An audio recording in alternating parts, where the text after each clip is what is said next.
En el siglo XXI se están quedando viejas todas las instituciones del siglo XIX, pero todas parece que se están viendo obligadas a hacer algo al respecto.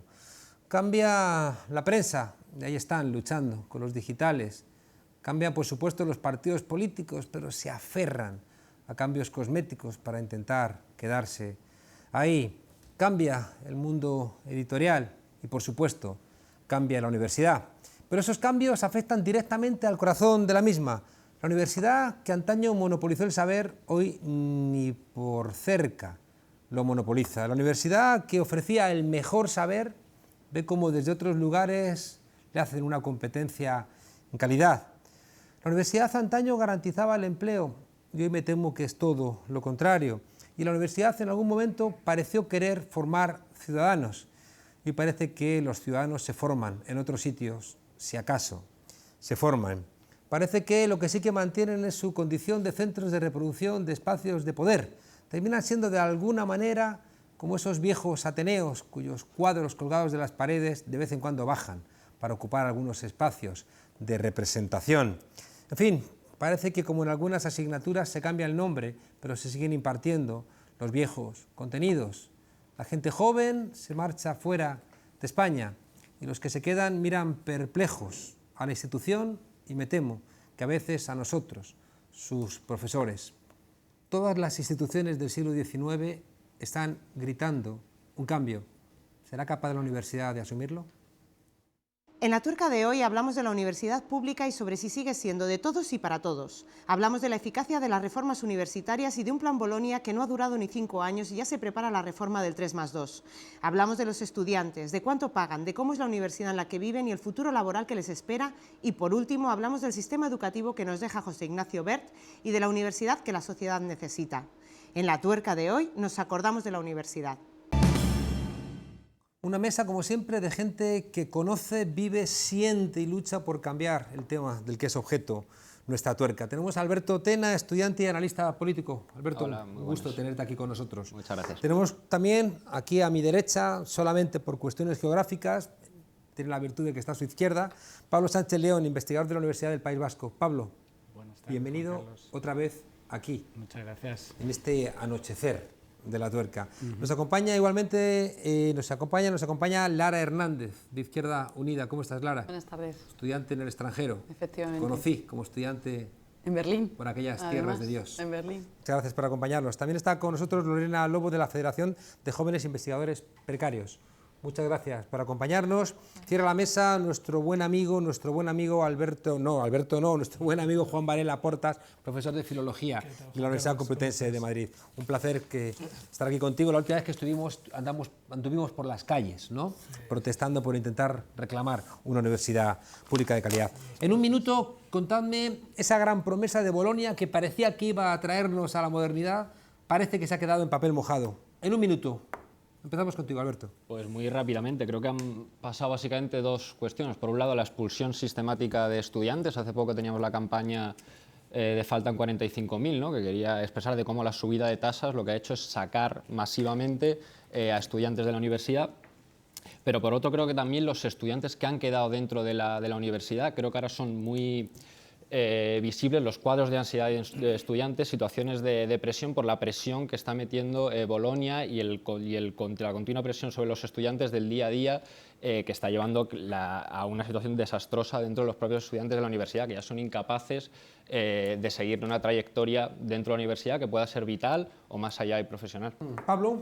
Bueno, yo creo que el Plan Bolonia nació como un buen planteamiento en origen a algún nivel. Por ejemplo, hablaba de la importancia de la competencia crítica y realmente el argumento era producir un espacio europeo en el que la producción de pensamiento crítico aumentara exponencialmente. El asunto es que la traslación a los Estados, en particular a España, además del cambio en las directrices de la propia Unión Europea, lo convirtieron en un asunto estrictamente procedimental, numérico, de cambiar las estructuras académicas existentes en el sentido de disciplinas, las asignaturas, y producir en la práctica, digamos como precio por una mala implementación, una suerte de privatización encubierta por la vía de hacer aumentar exponencialmente el precio para los estudiantes, ¿no? Lara. Bueno, pues en un minuto yo voy a comenzar citando la primera línea de un libro muy bueno escrito por Carlos Fernández Lira y Clara Serrano llamado Plan Bolonia, ¿no? Y una frase que me parece muy acertada a día de hoy y comienza sencillamente así: Bolonia no existe, es decir, Bolonia lo que es la tapadera de un proceso económico muy profundo y de amplio calado que se cierra a puerta cerrada en las cumbres de la Organización Mundial del Comercio y en el marco del Acuerdo General del Comercio de Servicios, que lo que de alguna forma pretende es marcar un antes y un después en lo que vendría a ser una ofensiva neoliberal contra la universidad pública como institución y una reconversión de la misma para única y exclusivamente fines empresariales. Hoy, a día de hoy, 2015, podemos decir que esto es una realidad constatada y que esos 4 locos que lo teorizaban y que venían fundamentalmente del mundo académico, pues hoy día tienen más razón que nunca. Tu turno. Bueno, yo estoy de acuerdo con el planteamiento que ha hecho Pablo, porque es verdad que a lo mejor en un origen esto tenía un sentido, una forma de que ciertas titulaciones iban a ser más o menos parecidas, iba a ser en cierto momento más fácil la movilidad, pero se ha construido toda esa base sobre la precariedad y entonces eso nos ha impedido hacer cualquiera de los planteamientos que podrían haber sido interesantes en Bolonia y que han resultado solamente en la importación de un sistema que no ha dado un buen resultado y que ha hecho pues, más similitud entre la universidad y la empresa en realidad. Gracias, Lorena. Juan. Pues estoy un poco fastidiado porque iba a decir exactamente lo mismo que ha dicho Lara. Los estudiantes y los pocos profesores que protestaron contra Bolonia tenían razón. Era parte de un diseño de ingeniería social que era imprescindible, es imprescindible para la construcción neoliberal de Europa. Es uno de los pies, me atrevería a decir, una de las patas de esa construcción neoliberal de Europa, y para entender Bolonia hay que pensar en la Troika, hay que pensar en el Banco Central Europeo, hay que pensar en las grandes empresas multinacionales que diseñaron todo el proceso en los años 90 del siglo pasado y que nos ha llevado a algo que, no quiero ponerme apocalíptico, pero un poco me voy a poner, creo que es un auténtico cambio civilizatorio en la concepción del saber, en la concepción del conocimiento y en sus relaciones con la entera sociedad y con las personas en concreto. Sí, claro. En una cosa, es ineficiente. La universidad es ineficiente en el formato actual que tiene. No puede ser una institución al servicio de una empresa privada o de un capital privado porque se hunde. Es decir, el problema de ver solo esa parte de la crisis de la universidad es que no hay rentabilidad posible en el tipo de universidad que trae Bolonia. Esa es la gran paradoja que permite repolitizar el argumento y empezar a darle la vuelta. Es decir, esto no es un diseño tan bien montado, sino realmente muy mal montado. No hay manera de hacer eficiente la universidad para lo que una supuesta ofensiva neoliberal querría, porque si fuese cierta, consistiría en cerrarla, porque no va a producir transferencias, no va a producir rentabilidades ni en el corto, ni en el medio, ni en el largo plazo en el diseño actual. Es simplemente un agujero de tirar dinero, de manera que es poco eficiente y poco rentable. Así que hay algo más en juego, más allá de lo que planteáis, que yo creo que es cierto, es decir, que finalmente hay que mirar a la Troika, faltaría más, pero en el sentido de que no quieren gastar, no en el de que tengan un diseño para la universidad que la haga eficiente para el mercado y su expansión en el terreno privado. No es cierto. Porque no puede ser, además, una universidad, no, es decir, solo si la tiras por la ventana o la privatizas. Bueno, si queréis contestar, Alberto y Lara. Yo rápidamente, yo en ese sentido creo que cuando en el ciclo de lucha anti-Bolonia, el concepto de mercantilización creo que señalaba justo esto de aquí, o sea, que no era un problema de privatización, que era un poco el barco en el que se montaba el PSOE, diciendo, bueno, pero esto no es una privatización de la universidad, sino es una innovación tecnológica, etcétera y tal, y una convergencia hacia Europa, sino es un problema de una organización de la universidad en una determinada dirección. Por eso en realidad se parece un montón al discurso que estamos planteando ahora sobre la estructura del Estado. Ha habido un secuestro de la institución académica por una minoría orientándola en una determinada dirección. Bueno, ahí entonces estamos muchísimo más de acuerdo, porque fíjate que en un caso de capitalismo tan brutal y neoliberal, digamos, originario y programático como el norteamericano, las universidades más eficientes son las públicas. Porque es que esa es la función de la universidad, precisamente en el capitalismo más neoliberal, ¿eh? Y es que tú necesitas un sector público, bueno, o semipúblico, pero con predominio de lo público, como el sistema de las UCs en California, que tienen un 51% de capital público y el 49% privado, permiten un montonazo de dinero privado, pero gestionado públicamente, para producir la innovación tecnológica que se transfiere luego a las empresas. Eso es parte de una maquinaria capitalista, pero en la que el sector público es determinante. Corea es el mejor ejemplo de lo que aquí entendemos mal a ese nivel. Un pedazo de estructuración del I+D, o de, como digo yo, del I+DOC, porque es investigación más docencia lo que la universidad provee a una sociedad para precisamente ser competitiva en el mercado mundial. Seguimos en un esquema capitalista y, sin embargo, no se destruye la universidad ni la universidad pública. El error en Europa, y sobre todo en España conceptual, es creer que todo forma parte de una privatización permanente y ambiciosa y constante, y lo que ha hecho eso es que en España aceptemos como parte de un diseño mayor algo que en realidad lo que hay que devolverles es que por aquí no vais a ninguna parte. No se hace universidad así. Es absolutamente evidente en los años 70, el texto máximo de propuestas neoliberales es La crisis de la democracia de Huntington, Crozier y Watanuki, y ahí hay un apartado específico para desmantelar las universidades. Por dos patrones. Uno es porque genera gente formada, ¿no?, que exige puestos de trabajo, cuando lo que está planteando ahí es formación profesional, y por otro lado dicen que son lugares donde surge protesta y contestación que desborda el marco institucional. Y eso aparece como un elemento claro ahí marcado, ¿no? Parece que es verdad que en el desarrollo después de la universidad, sí es verdad lo que yo antes planteaba, que ya no es un lugar de concentración, de monopolio del saber, que sigue siendo un lugar donde no se enseña mejor que en otros lugares determinadas cuestiones. Si deja de ser un espacio, ya digo, de referencia, de conocimiento, uno podría pensar, bueno, ¿y por qué entonces ahora este ataque, que es evidente? En el caso de Madrid es evidente que hay un intento de vaciar, ¿no?, a las universidades públicas. Por tanto, si diera lo mismo, no habría esta voluntad clara de vaciar financieramente a las universidades públicas, ¿no? Digamos que hay en mi opinión, hay dos elementos. Uno, el ataque a los servicios públicos generalizado, y la universidad pública es uno más, pero hay algo que va más allá. Cuando hablamos de privatizar, no estamos hablando, creo yo, de convertir en privado, sino de hacerlo funcionar con los criterios de lo privado, que es exactamente lo que tú has descrito muy bien que se hace en otros países. Es decir, cuando hablamos de universidad-empresa, lo que hablamos es que la universidad funcione como una empresa y que sus resultados vayan a las empresas, en un doble sentido, convertirla, como acaba de decir Juan Carlos, en una escuela de alta formación profesional, bueno, alta o no tan alta, pero sin los requisitos, sin los recursos adecuados, y segundo, que todos los logros, beneficios y la investigación se oriente hacia aquello que interesa a las privadas. No solo la universidad, sino la investigación en general, y podemos poner el caso de los IMDEAS aquí en Madrid, que es parecido a lo que tú estabas comentando, que es de escándalo, con un 73% de capital público, las empresas Danone, Ericsson, Hewlett Packard, BBV, es decir, no pequeñas y medianas empresas, sacan el 80% de los beneficios, y la investigación se dirige solo y exclusivamente a esos campos que interesan a esas empresas. De eso se trata, básicamente. Otra cosa es que, efectivamente, yo termino, en España, además, se haya hecho mal.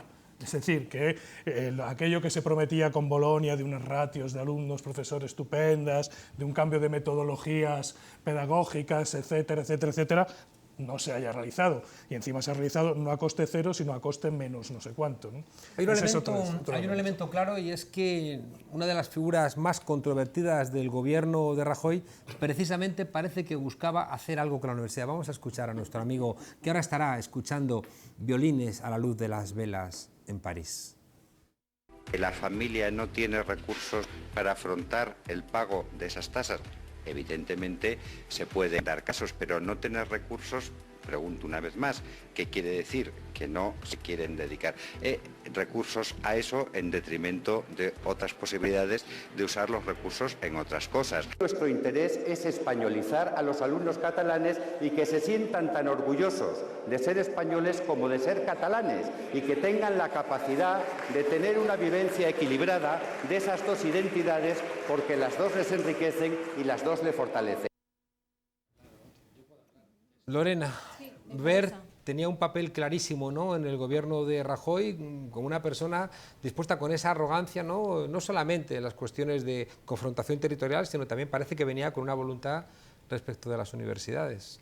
Por supuesto, además con esas palabras queda bastante claro su idea tan desconectada, ¿no?, de lo que era la realidad social de los estudiantes que teníamos en las universidades, y de cómo en realidad era muy difícil completar un grado, y ahora con su plan de hacer el máster más largo, reducir el grado. En realidad, lo único que se estaba proponiendo era poco cambio docente, poco cambio pedagógico, porque seguían siendo 5 años de estudios, pero estaba claro que muchísimo más caro. Entonces, cada una de las personas tenía que desembolsar muchísimo más dinero para poder completar los estudios, y además muchos de ellos con capacitación profesional, lo que significaba que era absolutamente necesario hacer esos másteres para luego poder trabajar laboralmente en su ámbito de trabajo, ¿no? Cada vez pagamos más porque nos exploten, es decir, que desaparece la figura del aprendiz, desaparece el compromiso público de formar a la gente que luego va a desarrollar su tarea laboral, sino que ya se alarga la adolescencia y los padres van a estar financiando estudios interminables hasta los 30 años, ¿no? Es como una locura. Bueno, y tiene una componente social, que es lo fundamental, es decir, aquí la quiebra es básicamente la quiebra esencial del consenso de la transición, que si algo hizo sobre la base de una política previa, más o menos de incorporación de los españoles a la universidad, que no era completa ni por supuesto tenía ninguna visión democrática de nada, es que en la transición se argumenta de fuerte que hay un derecho social fundamental, el más básico de todos, para hablar de un sistema de igualdad de oportunidades, que es el acceso a la universidad, de la cultura para todos, en un sentido fuerte del término. Eso lo destruye esta gente, pero no hay necesariamente detrás un plan más allá, es que se trata de reducir el gasto público en relación con la universidad. Lo que yo veo más difícil es la otra parte del argumento, porque sobre todo lo que más se me pierde en el argumento de convertir la universidad en empresa es ¿cuál es la alternativa? ¿De qué hablamos para que no sea una empresa? Prefiero eso a que simplemente se me diga una vez más que quieren convertir la universidad en empresa, porque devuelvo la misma pregunta antes, pues como empresa es muy ineficiente y no lo va a ser de otra manera. Así que algo está fallando, o sea, quiero decir que yo asumo una parte del argumento, pero entiendo que los españoles en concreto, los europeos también hemos caído un poquito en el agujero, pero creo que los españoles más, tenemos una mala concepción de lo que es la relación público-privado. No hay nada de malo en que exista capital privado en un universo si está políticamente controlado por lo público, que es como funcionan la mayor parte de los países en los que se está haciendo la gran inversión en tecnología, como China, como Corea del Sur, que evidentemente que son países capitalistas ya, pero no hacen políticas neoliberales, bajo ningún concepto. Y en cambio lo que están haciendo, y bastante bien, es implementar la inversión en I+D y en I+Doc, porque hasta llegar al 3%, por ejemplo, de Corea, que está por encima de ningún país europeo, y era un país que empezó su historia hace 40 años a unos niveles incomparables con España en PIB y en PIB per cápita, y 40 años después está prácticamente a la par. Y eso no ha sido producto de que les gusta trabajar y de que los coreanos son así, sino que han hecho políticas que han hecho que coordinar el capital privado al servicio de un proceso en el que evidentemente la universidad tiene que producirse transformaciones en ellas. Entonces, mi argumento es que en España hacemos muy poco análisis histórico de que la privatización de la universidad se ha producido sobre la base de una universidad, en cambio, no democratizada, una verdadera herencia de la dictadura. En la que tu planteamiento, para traducirlo... Hay que democratizarla primero para encontrarle alternativas. Si te he entendido bien, es que tenemos una universidad pública con funcionarios que actúan de alguna manera de forma privada. Bueno, se les empieza a plantear que funcionen de esa manera cuando es imposible, en parte por su estatus, o sea, esa es la contradicción, pero en efecto, que primero necesitas transformar la universidad, atreverte a meterte en sus problemas para encontrar una alternativa. De lo contrario, lo que vas a sufrir es la presión por la privatización y la empresarialización desde fuera. Lara. Sí, vamos a ver. Hay varias cuestiones que has puesto encima de la mesa que de alguna forma suscitan debate y son interesantes debatir en torno a ellas, ¿no? Bueno, en primer lugar, señalabas al inicio aquello que tiene que ver con la eficiencia o no del sistema, de la institución como tal. Bueno, precisamente, y aprovecho, digamos, esta idea como punto de partida, todas las ofensivas que se han puesto en marcha por parte de las políticas neoliberales han comenzado por aquí. Y en el caso del Plan Bolonia no ha sido una excepción. Es decir, es famoso y conocido en el caso de Ronald Reagan y Margaret Thatcher, cuando emprenden una amplia campaña para deslegitimar todas las instituciones públicas, la sanidad pública, los servicios de infraestructura, la ferroviaria, etc., para a partir de ahí poner en marcha e implementar sus propuestas concretas. Algo muy semejante y muy similar ocurrió en el caso del Plan Bolonia, es decir, por parte de la patronal europea, que en último término dictaminó, le dijo a los ministros de Educación en el 1999, reuniros en esta maravillosa ciudad italiana, poneros de acuerdo en cómo vais a vender en vuestros distintos Estados miembros este plan que está tramado y organizado desde las cumbres, insisto. Claro, pero mira las pero esto es un elemento, en perdona. Los 80... Es un elemento, es decir, hay un orden lógico, ¿no? Hay un orden lógico que la patronal europea dicta a los distintos ministros de educación de los distintos estados. Eso, en primer lugar, se pone en marcha esta campaña de deslegitimación de la universidad pública y del verdadero debate que estás planteando, que es la verdadera cuestión de fondo, y es la función social de la universidad. Este es el debate trampeado constantemente por parte, en primer lugar, de los gobiernos y en segundo lugar de la patronal. Y aquí simplemente voy a decir una cosa muy breve y me callo, ¿no? El discurso del gobierno, en cierto sentido, es este, ¿no? Es decir, en época de crisis no todo el mundo puede estudiar. Por lo tanto, las reivindicaciones del movimiento estudiantil, pues mira, lo siento, son caprichosas, ¿no? Luego habrá que implementar poco a poco una serie de recortes. Que en época de elecciones, en época de campaña electoral, hagamos una serie de compromisos y de diálogo con la sociedad civil, pues es puro electoralismo y tacticismo. Que lo que viene a obviar es ese debate esencial, que tiene que ver con cuál es la función social de la universidad y situar los intereses económicos por detrás de los mismos. No queremos una alternativa, no queremos ningún tipo de consenso social con la oligarquía que se está refundando porque ha sabido leer tarde, más vale tarde que temprano, ha sabido leer tarde el 15M. No queremos ningún tipo de consenso o de pacto de Estado. Lo que queremos es una ruptura también en el marco de las políticas educativas que se están llevando a cabo. Totalmente. Alberto. Muy rápidamente. Hay una parte en la que estoy muy de acuerdo con lo que tú dices, es el tema de la ineficiencia económica de este tipo de organización de la universidad. O sea, creo que por un lado, digamos, si lo pensamos en términos de cuál es la orientación del producto académico, ¿no? De los profesores universitarios que producen papers en serie y cada vez tienen que hacerlo más rápido. Nosotros venimos mucho de ciencias sociales, pero en casos de la biología o de la medicina está clarísimo cuál es la orientación de esos papers, ¿no? Hacia dónde se está investigando y cuál es la línea. Entonces, ahí está el punto de cómo construir una función social distinta. Pero por otro tenemos otro tipo de producto, que es el estudiante, el del producto de vida, de cómo nos están preparando para ser precarios y para que tú cuando termines la universidad ya no solo hayas tenido que pagar todas las tasas, sino que además te va a tener que mantener tu familia otros 2 años para poder trabajar gratuitamente, y entonces ahí se crea otro sesgo más. Es decir, no todo el mundo puede salir de la universidad y tener unos padres que los van a estar manteniendo durante otros 2 años trabajando gratis para una empresa que lo está formando para seguir teniendo beneficios. Y una última cosa más, que en este sentido creo que la derecha ha tenido siempre mucho más claro la función clave que tiene la universidad digamos, la economía, ¿no? Esto que los postoperaístas italianos llamaban el capitalismo cognitivo, ¿no? De cómo la capacidad de extraer plusvalor de los saberes, de lo que se produce en la academia, se ha convertido en un objetivo estratégico de la derecha y en el que nosotros creo que todavía no hemos sido capaces de entrar y asumir con la suficiente importancia. Varias cosas. La prueba de que es internacional es que hablas con colegas italianos, alemanes, franceses, ingleses, y en todos los lugares está pasando lo mismo en diferentes medidas o con diferentes eficacias, pero la línea es la misma. Segunda cosa, yo creo que se dice que lo controle lo público, es mentira, al final nunca lo controla lo público.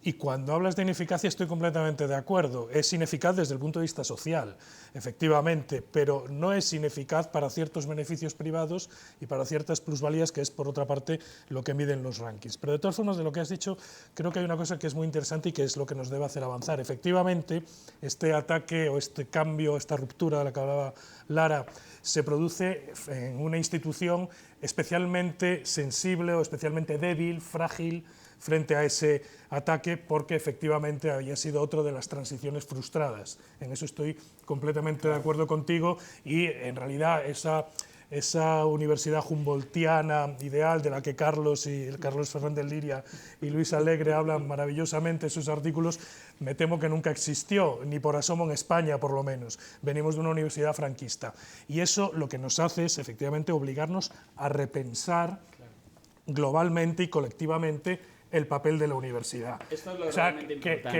Que nos enfrentemos. Que sepamos que la crisis no puede ser una salida, una escapada, ni volver atrás, para decir, tenemos que simplemente recuperar los niveles anteriores, sino que la universidad tenía problemas.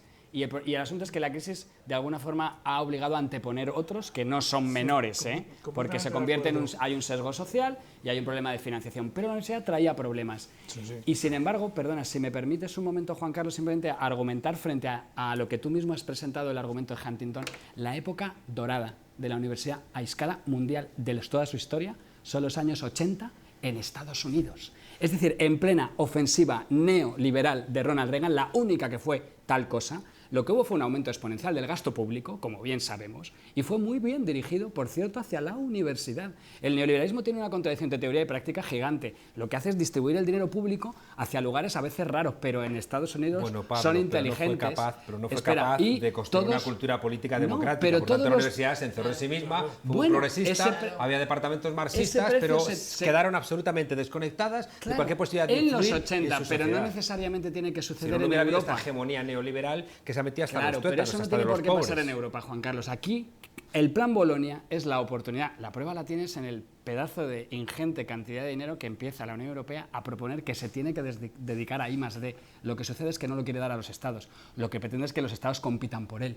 Y ahí es donde cada estructura universitaria nacional se la juega. Déjame plantear otra nueva cosa. Uno de los elementos que siempre ha actuado la universidad como acicate han sido los estudiantes. Es absolutamente evidente que los estudiantes han funcionado como para llevar, ¿no?, la lucha política en los diferentes estados. Pensemos en el Cordobazo, pensemos pues el mayo del 68. Trasladan, ¿no?, desde la sociedad a la universidad las demandas y hacen que la universidad se actualice, ¿no? En cambio, tenemos la sensación algunos de que eso se ha paralizado, ¿no? De que no sé si de alguna forma los estudiantes están reclamando protestas contra los excesos del sistema y de alguna manera solamente hacen reclamaciones. No voy a exagerar y decir que lo único que quieren es que las fotocopias funcionen mejor, ¿no?, y que los cafés sean más baratos, pero tengo la sensación de que han desconectado, ¿no?, la pelea en la sociedad de la pelea que reclaman en la universidad, y la universidad se encuentra con que no hay ningún tipo de acicate para avanzar. Vamos a ver un vídeo. ¿Qué ocurre con los estudiantes? En el año 2008 empezó el movimiento anti-Bolonia cuando un grupo de jóvenes se encerraron para estudiar en las facultades e iniciaron un movimiento que durante 2 años puso en jaque a las autoridades universitarias demandando una reforma universitaria democrática y que no entraran las empresas privadas en la universidad. Finalmente, el Plan Bolonia entró en vigor en el año 2010 y las pancartas desaparecieron hasta la llegada del movimiento 15M, cuando los jóvenes que tomaron las plazas volvieron a reflexionar sobre qué universidad querían y hasta llegaron a las puertas del Congreso de los Diputados 3 días antes de que Rajoy ganara las elecciones. 4 años después, las universidades han cambiado completamente. Ya no hay manifestaciones ni manifiestos por la educación pública, y a las pintadas reivindicativas las han sustituido los anuncios de prácticas en empresas. El precio de una carrera ha aumentado un 66% y los másteres cuestan 4.000 euros, mientras que las salidas laborales en el país brillan por su ausencia y las grandes ciudades europeas están llenas de jóvenes universitarios. Al mismo tiempo, los centros de investigación ven cómo sus mejores mentes se escapan al extranjero por falta de inversión. En la Universidad Española, los estudiantes tratan de sobrevivir a un futuro que les ha cerrado la puerta en las narices. Quizás este sea el momento de pensar que si solo no puedes, con amigos sí. Hay un elemento como que creo que es bastante evidente. Lazaretto estudia cómo el hombre endeudado o la mujer endeudada es de alguna manera caldo de cultivo de las propuestas autoritarias, ¿no?, que representa el modelo neoliberal que nos quiere empresarios de nosotros mismos. Y sea ese hombre endeudado, ¿no?, endeudado por la universidad y endeudado por toda la posibilidad de tener una vida medio digna, que antes lo hacías con un salario y ahora con 2 no llegas, ¿no? Hay que añadir también la propia precarización laboral, ¿no?, que te sitúa en un estadio siempre peor que el de becario, ¿no?, sino en el de una precariedad pues que te genera miedo. Lorena. Pues efectivamente, sí, yo creo que un problema del estado en el que estamos viviendo es que es muy difícil salir a protestar, es muy difícil que los estudiantes se organicen de una manera así más o menos indefinida, porque siempre hay una práctica, siempre hay un proyecto, siempre hay algo que hacer y además, bueno, es que no se pueden permitir suspender, es que ahora mismo cuando te quedan 6 créditos de una asignatura estamos hablando de una cantidad de dinero que es muy considerable, entonces todas esas son presiones que están sintiendo, presiones que hay en el sistema para que al final, bueno, vayamos muy controlados haciendo cada una de las tareas que tenemos que ir haciendo, casi viviendo en el día a día y con poco futuro, poca capacidad de reflexionar, todo siguiendo una especie como de currículum en el que, bueno, hay pocas formas, ¿no?, de diversificarse, de salir de esos caminos. Entonces, todas aquellas cosas que nos están contando para las asignaturas, todas las cosas que nos están contando en un currículum normal, pues no van a tener ningún sentido. Entonces, ¿para qué sirve una asamblea? ¿Para qué sirve crear una alternativa si luego al final no te va a ayudar eso a completar tu grado y lo necesitas? Mira, Lara y Alberto, os recuerdo el movimiento estudiantil protestando, ¿no? Y sí. ¿qué ha ocurrido? Bueno, o sea, yo creo que yo viví el último año de licenciatura antes de que se implantara el Plan Bolonia y creo que es patente poder ver cómo la movilización ha bajado, pues exactamente por lo que estabas comentando. La gente tiene miedo, es decir, el miedo se introduce dentro de la dinámica estudiantil, porque tú no puedes dejar de hacer la carrera porque vas a tener que pagar la tercera o la cuarta matrícula con un coste increíble. De la misma manera ya no tienes tiempo entre clases para ir a una charla o para poder participar en la asamblea o los colectivos de tu facultad porque tienes 200 prácticas que entregar al día siguiente y estás agobiadísimo para tener que hacerlo. Esto es algo que si uno pasea por las facultades lo puede ver perfectamente. Y con respecto a lo al ciclo de lucha anti-Bolonia, que digamos, fue el ciclo justo antes del 15M, yo sí creo que es interesante rescatar un poco las conexiones entre las dos cosas. Es verdad que lo podemos revivir como una derrota, es decir, ese ciclo de luchas, pero es verdad que se empezaron a identificar una serie de puntos que luego se volvieron a ver en las plazas durante el 15M. Uno es el tema de la mercantilización, que luego se replanteó en términos de democracia, de cómo, bueno, las instituciones estaban perdiendo su función democrática, habían sido absorbidas por arriba.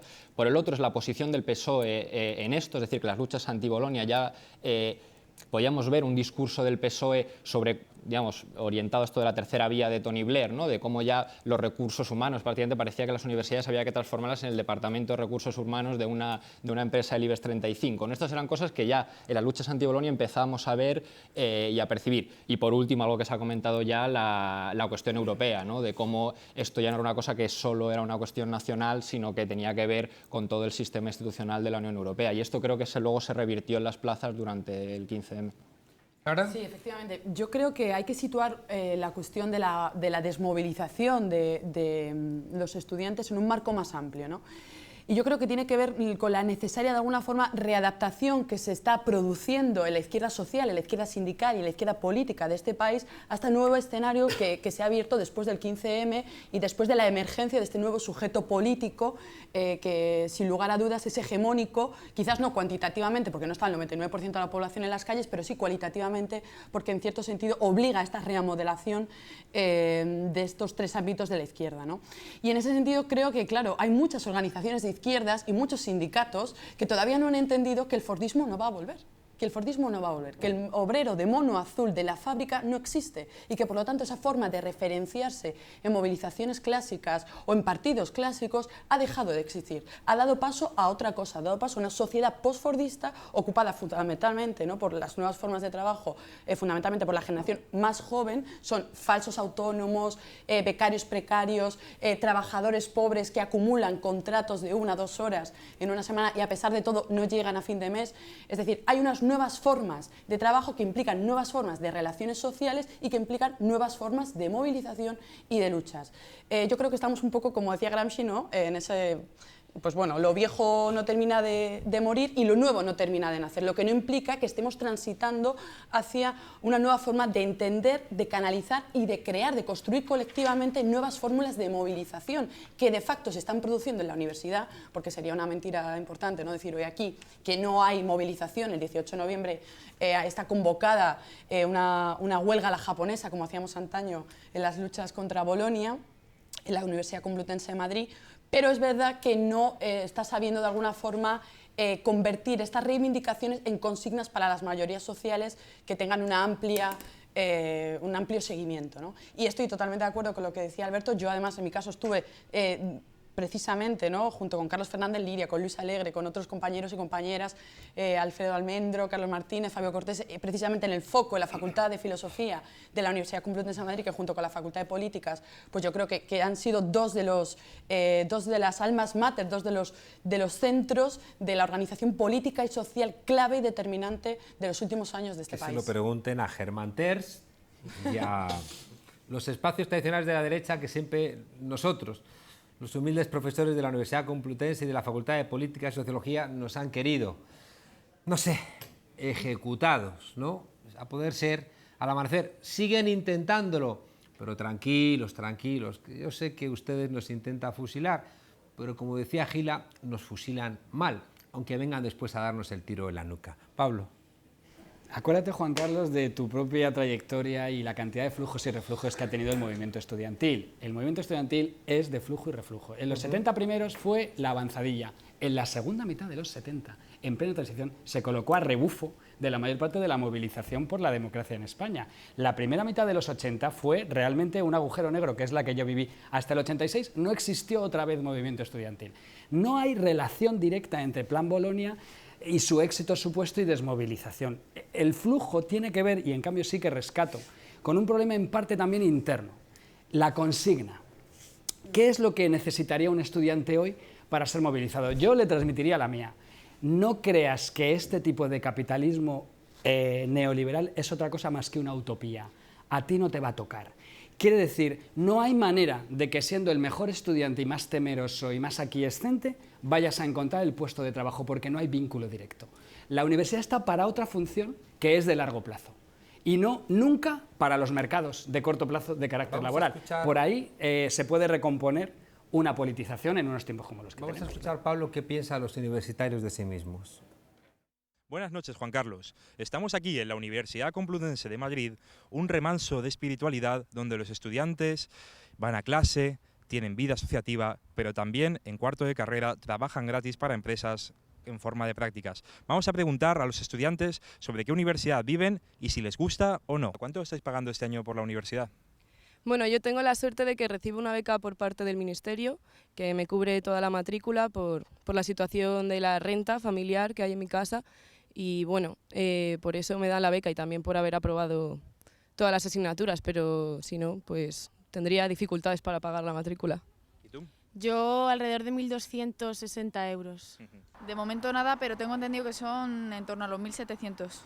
Pues sobre 1.700. Pues con la rebaja creo que se ha quedado en 1.480 euros. Bueno, yo recuerdo que cuando empecé la universidad pagaba 550 euros de matrícula. En realidad, ¿creéis que la calidad de las clases ha mejorado al subir el precio? No, todo lo contrario. Las asignaturas a la hora también ser cuatrimestrales y tal, los profesores tienen un sueldo más bajo, con lo cual las clases no mejoran su calidad mucho, la verdad. No solo no han aumentado, sino que han disminuido, porque todas las asignaturas anuales se han convertido ahora en asignaturas cuatrimestrales, o sea, una asignatura anual que antes costaba, pues vamos a poner 100 euros todo el año, ahora la dividen en dos, entonces te vale 100 euros la Metafísica 1, por ejemplo, y 100 euros Metafísica 2, en una que costaba antes, que era solamente Metafísica, y ahora la dividen en dos con el incremento de tasas. ¿Crees que deberían de bajar los precios? Pues un poco sí, para dar más facilidad a la gente a que estudie. Dudo, la verdad, que al terminar mis estudios encuentre un trabajo muy rápido. Y pues no sé, tendré que plantearme seguir estudiando más o buscar algún trabajo fuera del país. Sí, yo igual, yo pretendo salir del país para trabajar e intentar conseguir dinero para pagar un máster que cuesta también muy caro ahora con Bolonia y poco más, intentar encontrar trabajo de lo que sea. La mayoría, porque aquí en España el trabajo es imposible, aunque por mucho que tengas carrera o lo que sea, cuesta bastante. Y eso que nos estamos formando para conseguir, yo que sé, una estabilidad de España y eso, y no se encuentra fácilmente. Bueno, Juan Carlos, hemos preguntado a los universitarios sobre qué opinan de la universidad en la que viven. Y te juro que he intentado buscar a una persona que esté extremadamente contenta con la universidad de la que disfruta y que crea que debe pagar lo que está pagando. Creo que hace falta que todos vosotros, profesores, estudiantes, pero también la ciudadanía, se ponga las pilas y empiece a pensar qué tipo de educación es la que esta sociedad merece. Gracias, Quique. Tanto estudiar y te veo siempre con esa chaqueta que heredaste seguramente de algún antiguo penene.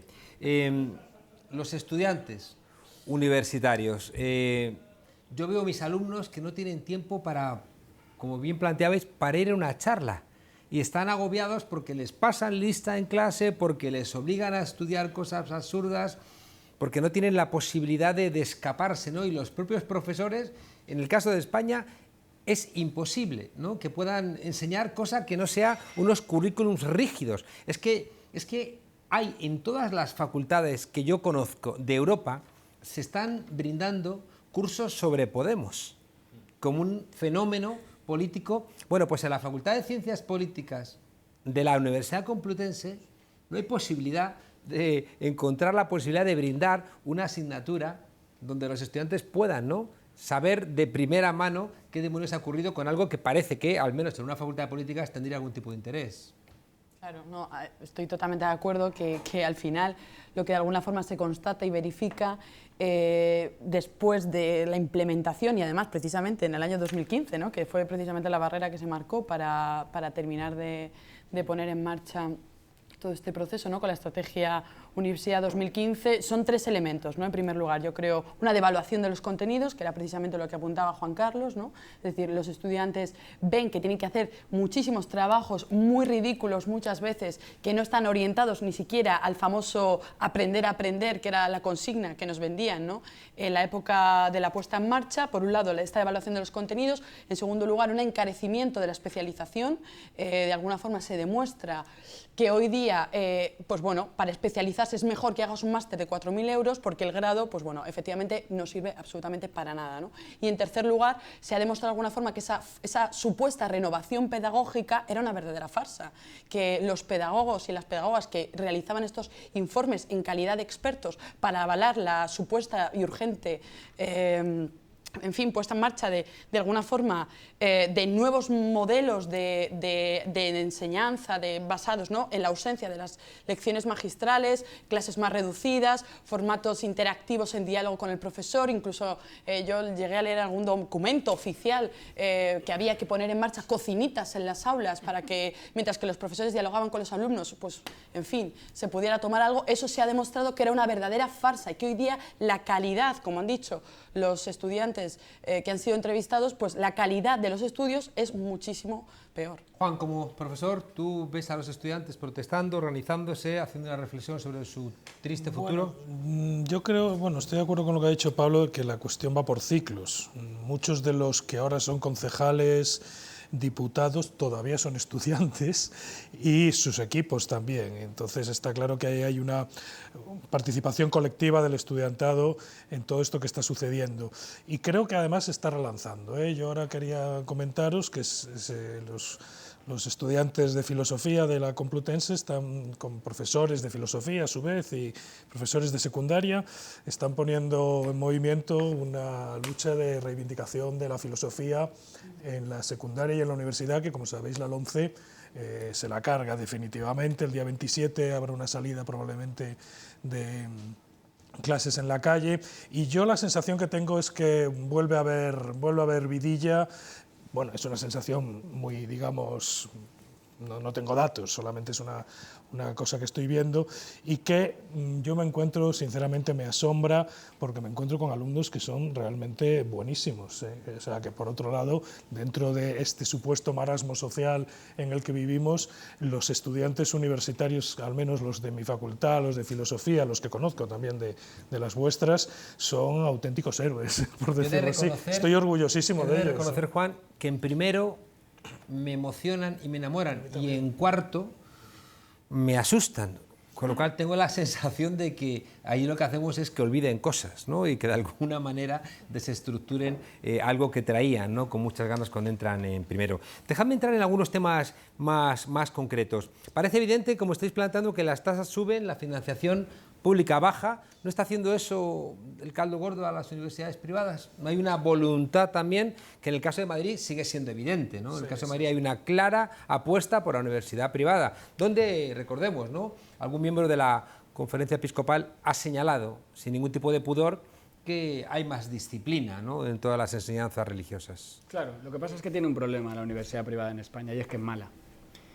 Compara con Portugal, compara con otros países que han dedicado los años 80 a construir un formato intentando competir, o lo que tiene el País Vasco con la Universidad de Deusto o la de Navarra, que sí tienen un abolengo y consiguen profesorado bueno. Aquí el problema está en otro lugar, de manera que tú puedes tener un incentivo institucional, fiscal, etcétera, a favor de la universidad privada y seguirás teniendo el mismo problema. Las universidades siguen sin ser buenas, con un añadido particularmente cutre, y es que se sabe sobradamente que no tienen disponibilidad para la inversión en investigación. Así que España está desaprovechando la oportunidad grande, digamos, de relanzar un sector público, porque no tiene una competencia privada. Ahora, si se espera, y hombre, y uno se pone pesadito, al final habrá. Son las universidades, sobre todo americanas, ahora las que se están implantando en España, porque esas sí traen un dinero propio importante, pero con capital nacional no se ha construido una sola universidad privada medianamente decente en los últimos 25 años en España, que pueda competir en el ranking. Lorena. Pues a mí me parece bastante curiosa tu intervención, porque una de las salidas típicas de los jóvenes investigadores y doctores vamos, en la que están encontrando ahora mismo es precisamente en las universidades privadas, normalmente además con contratos muy precarios, claro, que cambian de docencia casi cada semana, con grupos nuevos que se establecen según la oferta y la demanda que en ese momento haya, y en el fondo, con un periodo de tiempo suficientemente amplio, lo que va a provocar es que precisamente todas esas jóvenes promesas que había en nuestro sistema público se vayan desviando hacia las universidades privadas, que son los únicos que están recogiendo un relevo generacional. De esa manera, las universidades se están llenando de gente muy mayor que tiene en realidad pocas ganas de mover y de cambiar las cosas, y todos los jóvenes pues están o bien emigrando, bien se han dirigido hacia el exilio, o bien van hacia los sectores privados porque son los únicos que son capaces de hacer un contrato más o menos precario, pero bueno, al fin y al cabo. Susto o muerte, exilio o universidad privada, no sé. De todas formas, una de las cosas más escandalosas que están sucediendo, por lo menos aquí en Madrid, es la falta de control por parte de las instituciones académicas y de la ANECA y de la Fundación I+D, etcétera, etcétera, de los grados, de las titulaciones de las universidades privadas. Las universidades privadas hacen lo que les da la gana en sus titulaciones, en sus ratios, en los profesores no están controlados, el profesorado, etcétera, etcétera, aparte que se les permiten unos grados que son grado en programación de juegos de ordenador y, en fin, cosas de esas que, bueno, para una escuela de formación profesional está bien, pero llamarle a eso universidad me parece que al menos no es el concepto que yo tengo o que mucha gente tenemos. Pero sobre todo yo sí que reclamaría que se le aplicaran a las universidades privadas los mismos controles que se aplican a las universidades públicas. Es una cuestión de lealtad institucional y de lógica elemental, y no se está haciendo. Los doctorados de las universidades privadas dejan mucho que desear, ¿no? Es decir, que están llenos de ruido, de sombras. Déjame tocar otro tema rápidamente, el tema de la funcionarización del profesorado, es decir, en qué medida la condición funcionarial sirve para garantizar la libertad de cátedra, pero también parece que tiene algún tipo de responsabilidad en, bueno, pues en esta incapacidad, ¿no?, para cabalgar los nuevos tiempos, ¿no? Es decir, a veces resulta muy espectacular que haya un profesor que diga que no sabe utilizar Internet, ¿no? O puede parecer igualmente chusco que la única actualización sea pasar a PowerPoint viejos apuntes que siguen remitiendo a la bibliografía que leyeron cuando hicieron la tesis doctoral en los 70, ¿no? Y no haya ningún tipo de actualización. ¿Cómo enfrentamos este tema? Yo me acuerdo que una de las pintadas que había en la facultad que era, yo hago como que estudio y tú haces como que me apruebas, ¿no? ¿A quién se le ocurriría esa frase? Bueno, y en ese sentido creo que la crisis del profesorado en ese sentido, que por un lado tiene que ver con la metodología, es decir, que creo que cualquiera que haya cursado una licenciatura entera, un grado, ha habido un montón de clases de PowerPoints continuos en la que la gente estaba simplemente obligada a ir a clase porque le tuviesen que firmar y el profesor parece que hacía más esfuerzos en el control sobre el alumno y que en entregara todo a su tiempo. El PowerPoint donde el profesor, en vez de leer así, leía en el PowerPoint en la pared y decías, ¿para qué me lees? O ya me lo leo yo. O... Además no pasa el PowerPoint a los estudiantes, que podría ser un servicio que hiciera. Claro, bueno, simplemente que esto luego genera toda una serie de dinámicas en clase que luego siempre son problemáticas, es decir, el sentirte continuamente controlado por el profesor que casi te está persiguiendo por el pasillo, pero con la sensación luego de que no hace el esfuerzo por el tiempo que pueda tener la precariedad del profesor, quiere decir que esa parte que luego no hace ningún esfuerzo y que las clases, pues eso, son las mismas, su tesis doctoral hecha en PowerPoint y que tú tengas que aprender de memoria. El problema es que hablamos de percepciones individuales. No hay, yo, por abogar un poco en favor de mis compañeros, hay malos profesores, malísimos, y profesoras, y buenos y buenísimos profesores y profesoras. Lo que no hay es una inspección, y ahí sí que estoy con Carlos Fernández Liria, sobre todo, que lo está diciendo últimamente mucho. ¿Cómo se resuelve? Como se deberían resolver los problemas todos los funcionarios del Estado, con una buena inspección de trabajo, con un buen sistema de control y de evaluación interna de la actividad docente y de la actividad investigadora. Pero la pregunta es por qué el el colectivo de profesores del que tú y yo formamos parte jamás lo ha reclamado en 40 Claro, años. efectivamente. Y eso es el mayor demérito de toda su trayectoria institucional de largo plazo, que ellos han sido pasivos, por no decir algo peor, respecto de lo que es una lógica aplastante y además equivocada si se convierte en un agente exterior el que te evalúa. Lo que menos se ha producido es la cultura de la autoevaluación, en la que además los estudiantes son determinantes, porque los estudiantes son los únicos que tienen el nivel 0 que permite saber bien cuando un profesor no es bueno. Esta es una de las lacras cuando que lo heredamos es. del fascismo, Claro, del exacto, no franquismo. cuando es un profesor bueno, porque hay Clarísimamente. opiniones, pero cuando no lo es, los estudiantes siempre lo detectan.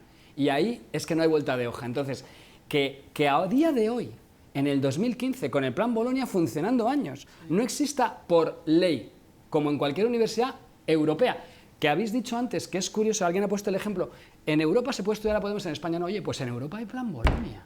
A ver si nos enteramos de que aquí el Plan Bolonia que se ha implantado es otro, en el que, por ejemplo, no puede haber una negociación por la flexibilidad, por los currícula, vamos, y por la oferta docente. ¿Por qué? Por la manera en la que el profesorado, en Europa también, claro, pero forma parte de su trabajo y eso forma parte de su perfil. Tienen 3 actividades todos ellos: administrativa, docente e investigadora, por orden, docente, investigadora y administrativa. En España no. Los privilegios funcionan y eso implica que hay una lógica. La lógica está heredada, tiene su propia dependencia por la trayectoria, genera sus inercias, seguimos en ella, la crisis no la ha tocado, lo único que ha hecho ha sido al revés, volver al profesorado más cerrado sobre sí mismo, con todo el derecho en parte porque había menos recursos, y diciendo sálvese quien pueda, cada uno en su lugar, haciendo lo que se puede. Y la inspección que me venga de fuera y ya veré yo cómo luego me quejo o consigo sortearla o empiezo a quejarme de que fíjate qué mal me encuentro en mi situación. Entonces, esto necesita una revisión de profundidad, en la que evidentemente yo abogo por una reforma en el mercado de trabajo de la universidad, por la parte que tiene que ver con la I+D.O.C. Tanto en la investigación como en la docencia, España tiene un mercado de trabajo mega segmentado, el más segmentado que se puede dar en la economía española, un exceso de blindaje de unos que son una generación grande de gente y un exceso de precariedad de los que van entrando. Y para eso tienes que romper y generar incentivos selectivos no solo positivos que te evalúen la investigación y te den más dinero, también tiene que haber incentivos selectivos negativos. Los necesitamos y además tendrían que ser reclamados por la propia comunidad académica, no por el burócrata de turno de una comunidad autónoma que suena, es que es del PP y vienen a por nosotros. No, perdona, es que hay un problema. Además, este tipo será del PP y será un privatizador, pero es que un problema existe y no lo estamos viendo, y entonces el problema es que redunda en una muy mala calidad de la docencia que va creciendo conforme aumentan las tasas. El mundo al revés. Esto es lo que hemos creado, ¿no? Terminar, porque nos hemos comido el tiempo. Yo he experimentado cómo la capacidad que tienes de ser contratado por universidades privadas no depende tampoco de tu calidad ni de la buena evaluación de los alumnos, sino que si surgen otro tipo de cuestionamientos, pues te fulminan. Recientemente, por mi condición de persona conocida, vi interrumpida una relación de muchos años con una universidad donde participaba en un máster, que es una cosa que hacemos comúnmente para construir comunidad científica en el ámbito de posgrado, ¿no? Y de repente, bueno, pues el ruido de los mercenarios que no quieren nada de lo nuevo, dijeron, bueno, vamos a intentar frenar, ¿no?, la colaboración, en este caso concreto de este profesor, y no había nada que yo pudiera defender para mantenerlo. Eso es lo que hace que a veces que entendamos, sobre todo en carreras de ciencias sociales, que la funcionalización parece que, por lo menos en este país, es una garantía, ¿no?, de la libertad de cátedra, ¿no? Que entiendo que tiene problemas, es indudable que tiene problemas y que nos encontramos a veces en escuelas cosas absurdas, ¿no?, como profesores funcionarios de baile que hace tiempo, ¿no?, que tienen dificultades de movilidad. Pero lo otro no parece que es una solución, ¿no?, buscar de alguna manera esa mercantilización de la universidad que sirve para aprender, ¿no?, hacer artículos como si fueran chorizos y que dudo, ¿no?, que mejoren el conocimiento. Ahora bien, no deja de ser cierto que en la Universidad Española en España tenemos una tasa de escolaridad más alta que la media europea universitaria y no llegamos a tener universidades en los rankings que se precia. Uno mira cuáles son las diferentes en las diferentes disciplinas, los últimos 10 libros relevantes, ¿no?, que han sido traducidos, etcétera, a otras lenguas, y pues no estamos tan bien parados, ¿no?, y seguimos traduciendo mucho de fuera para dárselo a nuestros estudiantes, ¿no?, y parece que todavía tenemos dificultades para construir nuestros propios manuales, que por cierto, los manuales, para mí sería excelente que todo profesor fuera capaz de escribir su propio manual, solo o en compañía, lo cual demostraría un incremento del saber. Quiero despedirme preguntándoos cómo hacemos para mejorar esto, porque también existe la gente, ¿no? Existen muchos profesores con ganas, existe todavía un compromiso con lo público, existen estudiantes que siguen sabiendo que están en la universidad pública y hay radicales diferencias, ¿no? Y no es ir a la universidad pública desconociendo que estás en la pública, porque hay una clara diferencia cuando esos mismos estudiantes van a una universidad privada, que van como clientes, mientras que a la pública van como ciudadanos. Os pregunto, como cierre, en un minuto cada uno, ¿qué podemos hacer? Empezamos contigo, Alberto. Pues muy rápidamente. Primero, claro, los cálculos que se han hecho sobre cuánto puede costar una carrera entera con el 3+2 ronda los 20.000 euros. Es decir, esto es inadmisible. Esto tiene que ser un este fundamental, la accesibilidad dentro de la universidad. El segundo, entender los investigadores como un eje central de la economía productiva del país, es decir, que no pueden estar en condiciones de precariedad porque son lo que garantizan un futuro para el país. Y por el último, una idea más general de orientar el funcionamiento de las universidades para que no estén produciendo papers pensando sobre cómo el empresario del IBEX 35 puede ganar un poco más de dinero, sino sobre cómo poder tener una sociedad un poquito mejor. Pablo. Yo empezaría por hacer una auditoría de lo que se ha hecho en estos 40 años en la universidad, sacando algunos colores rojos de las puertas giratorias que se han dado y que se siguen dando ahí, y de la mala coordinación entre el nivel público y el privado. Yo intentaría crear una coordinación pública de la inserción de capital privado en la universidad. Me replantearía los fines colectivos de la universidad a escala social, como que se rentabilizan en el largo plazo, y es de la manera en la que tienen que ser echar las inversiones, nunca en el corto. Transformaría el mercado de trabajo para hacerlo más flexible en el mejor sentido de la palabra, para incorporar a las generaciones jóvenes, y sobre todo abogaría por una cultura de la evaluación, que es lo que más falta realmente en la Universidad Española, algo que produzca el sonrojo a alguien cuando sabe que en un tribunal está dando el cargo o el puesto, el trabajo al peor o al no más adecuado, y que esto no se pueda producir sin necesidad de meter incentivos. Y para eso necesitamos una coalición política de estudiantes y profesores, y no de todos, sino de aquellos que estén dispuestos a salir adelante por los nuevos tiempos. ¿Cuántas veces hemos escuchado, Pablo, en los diferentes tribunales a los que nos hemos presentado, la cuestión previa, esta plaza tiene bicho? Claro. ¿No? Clara. Sí, a ver, yo en primer lugar, y me parece importante, estoy totalmente de acuerdo con lo que ya habéis comentado, me parece importante poner el foco en una medida muy concreta que además está suscitando bastante polémica a día de hoy, ¿no? Y es la que tiene que ver con precisamente la reforma del doctorado. Es decir, ahora se quiere poner el doctorado a 3 años con un número X de artículos publicados en revistas de impactos, 4 artículos a lo sumo, pues ya eres doctor. Estamos hablando probablemente de la figura académica de mayor relevancia en el ámbito universitario, ¿no? Y todo aquel que tenga respeto por la verdadera función social de la universidad debe entender que esta medida ataca violentamente lo que entendemos como institución pública. ¿Y sabes por qué, además? Porque los miembros del tribunal que le evalúen, ninguno de ellos tendrá 4 artículos en una revista de impacto. Esta es la gracia del asunto, además. Efectivamente, ¿no? Es decir, que lo que vamos viendo es que se va prorrogando, se sigue ahondando en esta reconversión empresarial de la universidad pública. Y no tanto en lo concreto, pero sí que creo, de alguna forma, que lo que tenemos que hacer hoy es hacer un llamamiento general a entender que de alguna forma lo que estamos asistiendo es a que se ha terminado de diseñar. La oligarquía ha configurado el modelo de universidad que necesita para terminar de cerrar la salida a la crisis, la forma neoliberal de la forma en la que lo está haciendo, ¿no? Esto es esencial.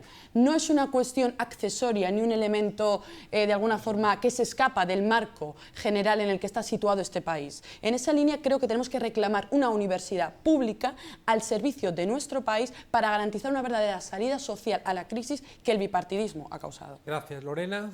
Bueno, yo como miembro de la Federación de Jóvenes Investigadores sí que tenemos una propuesta que está enumerada en 10 pequeños pasos, atañe sobre todo al aspecto de investigación, pero creemos que en el fondo, como en las universidades se combinan las dos facetas, podría ser una forma de empujar algunas de las propuestas están siendo más o menos comentadas. Una de ellas es, por ejemplo, la evaluación en las distintas fases, tanto en la estabilización y no solamente en la etapa predoctoral y postdoctoral, las etapas iniciales, que son donde sobre todo se produce esa evaluación, pero también teniendo cuidado con temas como lo de los factores de impacto, etcétera, porque es verdad que eso sí que habría que llevarlo con mucho cuidado. Pero bueno, básicamente hay que hacer ciertas cosas por nuestro sistema, como por ejemplo intentar acercarnos a un 3% de inversión según el Producto Interior Bruto, ¿no?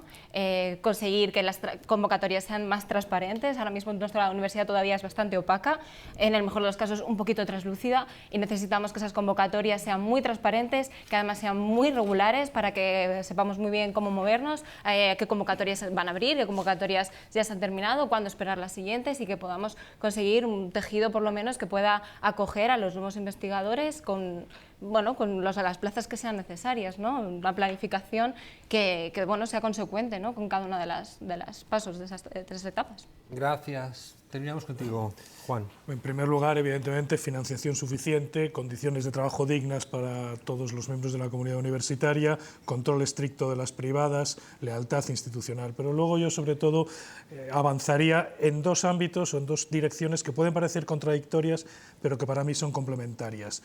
Por un lado, reforzar la institucionalización de la academia, recuperar la lógica científica y académica interna de los estudios, no en función de beneficios, de patentes, reforzar los controles internos, la evaluación, fundamental, como has dicho, mejorar los concursos públicos, mejorar la planificación estatal de las titulaciones, marcos de negociación colectiva, en fin, todo aquello que supone los aspectos positivos de la tradición humboldtiana. Pero por otro lado, un aspecto del que no hemos hablado, desgraciadamente, que es reforzar la constitución comunitaria de la comunidad universitaria, los procesos de creación colectiva, la cultura de la comunidad universitaria, hacerla transparente, participativa, plural, estar atentos a los procesos y reforzar, esto es clave y no ha salido, es una pena, la interrelación, casi yo diría que la infiltración de la sociedad organizada en la búsqueda del bien común con la universidad y de la universidad y de la comunidad universitaria en esa sociedad organizada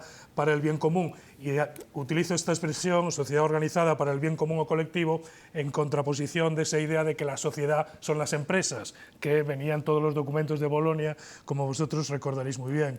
Es decir, fomentar el auténtico papel de los consejos sociales con gente de la sociedad civil, como se dice ahora, las asociaciones de estudiantes, las asociaciones de profesores, la relación de los profesores de universidad con los de secundaria, en fin, toda una serie de elementos que harían que, manteniéndose la autonomía universitaria, por otro lado la universidad no se aislara y no se convirtiera en un chiringuito de unos pocos. Muchas gracias, un excelente debate. Gregorio Morán, en El cura y los mandarines, nos recuerda que la universidad fue un centro de reproducción de un franquismo que a su vez se anclaba en el siglo XIX, que era oligarquía y caciquismo, que hablábamos la semana pasada respecto del campo, parece que también se reproduce en el polvo de tiza de los viejos portones de las universidades. Nos sacaron del centro de las ciudades y nos llevaron a la periferia. Nos sacaron igualmente de la gente y nos entregaron a las empresas. Nos sacaron también de una manera bastante clara, ¿no?, de los espacios de discusión popular y nos colocaron como reforzadores de los aspectos de la púrpura y del gobierno. No en vano los reyes siempre han buscado para sus príncipes cortesanos que fueran académicos. Decir no siempre ha sido una posibilidad de afirmar un sí en las generaciones venideras. Parece que nos quieren mecanizar la vida para que en esas ruedas dentadas seamos simplemente, piezas a triturar en ese molino satánico del que hablaba, y perdonen que lo cite ya que estamos hablando de academia y uno es profesor, Karl Polanyi en La Gran Transformación. Y no se olviden, parece que está pendiente una nueva gran transformación, que no sea ir hacia atrás, sino, como diría Hegel, un salto hacia arriba, una Aufhebung llena como la tuerca, de memoria y sin nada de miedo. Hasta la semana que viene.